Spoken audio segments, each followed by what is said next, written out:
بسم اللہ الرحمن الرحیم۔ علم میراث علوم نبوہ میں سر کی مانند ہے اور علوم نبوہ کی جان ہے، پہچان ہے، شان ہے۔ سرور کونین صلی اللہ علیہ وسلم نے اس علم کی بڑی تاکید فرمائی اور اس علم کی بڑی اہمیت فرمائی۔ حضرت عمر فاروق رضی اللہ تعالیٰ عنہ جب کسی قافلے کو بھیجا کرتے جہاد فی سبیل اللہ کے لیے یا تبلیغ کی غرض سے کہیں بھیجتے تو ان کو بطور خاص وصیت فرماتے، اور جب وہ قافلہ اپنے مقام پر پہنچ جاتا تو پیچھے سے قاصد بھیج کر خط لکھ کر یہ بات کی تاکید بھی فرمایا کرتے تھے کہ اگر گفتگو کا دل کرے تو علم میراث پر گفتگو کرنا، اور اگر کھیلنے کا دل کرے تو تیر اندازی کھیلنا، یعنی اپنی جہادی پریکٹس کرتے رہنا۔ تو یہ ہمارا ایک طریقہ ہوتا تھا، ہمارا ایک وتیرہ ہوتا تھا اسلامی، کہ ہم جب بھی کھیلیں تو تیر اندازی کھیلیں، ہم اس چیز کی طرف ہماری توجہ ہو، اور جب ہم گفتگو کریں تو علم میراث پہ گفتگو ہو، دیگر علوم دینیہ پہ گفتگو ہو۔ آج بدقسمتی کے ساتھ ہم غیبت کرتے جا رہے ہیں، کاروباری باتیں زیادہ کرتے جا رہے ہیں، گائے بھینس بکری کی باتیں زیادہ کرتے جا رہے ہیں، کھیتی باڑی کی باتیں زیادہ کرتے جا رہے ہیں، رشتوں کی باتیں زیادہ کرتے جا رہے ہیں، لیکن نہیں کرتے تو علم میراث پر بات نہیں کرتے، اور پھر تنقید ہم علماء پہ کرتے ہیں کہ جی علماء ہمیں یہ مسئلہ بتاتے نہیں ہیں۔ علماء بتاتے ہیں، ہم سننے کی کوشش نہیں کرتے، ہم سیکھنے کی کوشش نہیں کرتے، تمنا، جستجو، طلب اور تڑپ نہیں کرتے۔ تو آج کے سبق میں ہم آپ کو چند اہم باتیں بتانے جا رہے ہیں۔ اس میں سب سے پہلے ایک مسئلہ آتا ہے، مسئلہ عادلہ۔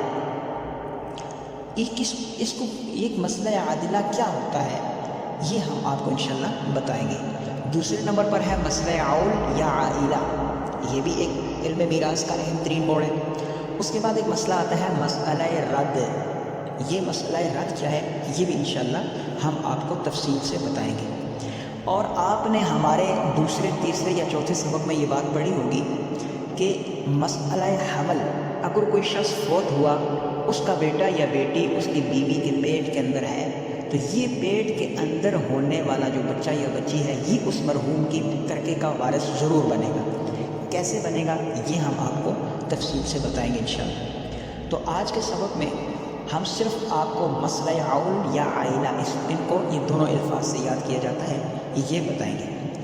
تو واضح ہے کہ اگر کسی میت کے ذوی الفروض رشتہ داروں کی تعداد زیادہ ہو جائے، یہ سادہ اور آسان لفظوں میں بیان کیا جا رہا ہے، اگر کسی فوت ہونے والے شخص کے، جو شخص فوت ہو چکا ہے، اس کے جو رشتہ دار ذوی الفروض ہیں، جن کو ہم نے پہلے بیان کیا، جن کے حصے اللہ تعالیٰ نے خود مقرر فرمائے ہیں، وہ رشتہ دار، ان کی تعداد زیادہ ہو، اور اگر ان سب کو شرعی حصے دیے جائیں تو مال کم پڑ جائے، یعنی حصے کم ہیں، رشتہ دار زیادہ ہیں، تو ایسی صورت میں ہر ایک کے مال کے حصے میں سے اس مال کے تناسب سے کٹوتی کی جائے گی۔ پھر وہ کٹوتی کر کے مال جو ہے وہ دیگر جو رشتہ دار بچ گئے ہیں ان کے اوپر پورا کیا جائے گا۔ اس مسئلے کو مسئلہ عول یا عائلہ کہتے ہیں۔ اس کو ایک مثال کے ذریعے سے سمجھ لیں کہ مثال کے طور پر ایک شخص کا انتقال ہوا، اس کی کل میراث جو ہے وہ 30,000 روپے ہے، لیکن اس کے ورثاء میں ماں بھی ہے، باپ بھی ہے، بیوی بھی ہے، اور 3 بیٹیاں ہیں۔ اب اس کے باپ کو چھٹا حصہ ملے گا یعنی 5,000، اس کی ماں کو بھی چھٹا حصہ ملے گا یعنی 5,000، 3 بیٹیوں کو 2/3 ملے گا یعنی 20,000، اور بیوی کو 8واں حصہ یعنی 3,750 روپے ملیں گے۔ لیکن اب اگر ساری رقم کو، تقسیم شدہ رقم جو ہے، اس کو ہم جمع کریں تو مال کم پڑ جاتا ہے، اور کل وراثت چونکہ تقسیم 30,000 تھی، تو جبکہ حصے اس کے 30,750 بنتے ہیں، 30,750 بنتے ہیں، تو اب اس میں کٹوتی ہوگی۔ اب کٹوتی کر کے اس کے 27 حصے بنائے جائیں گے، ماں کو 4 دیے جائیں گے، باپ کو بھی 4 دیے جائیں گے، بیوی کو 3، اور 16 حصے بیٹیوں کو مل جائیں گے۔ اب کٹوتی کے اس عمل کو عول یا عائلہ کہا جاتا ہے، اور اس طریقے سے یہ ان کو حصے پورے آ جائیں گے۔ اس کے بعد ایک مسئلہ ہے مسئلہ رد۔ مسئلہ رد کس کو کہتے ہیں؟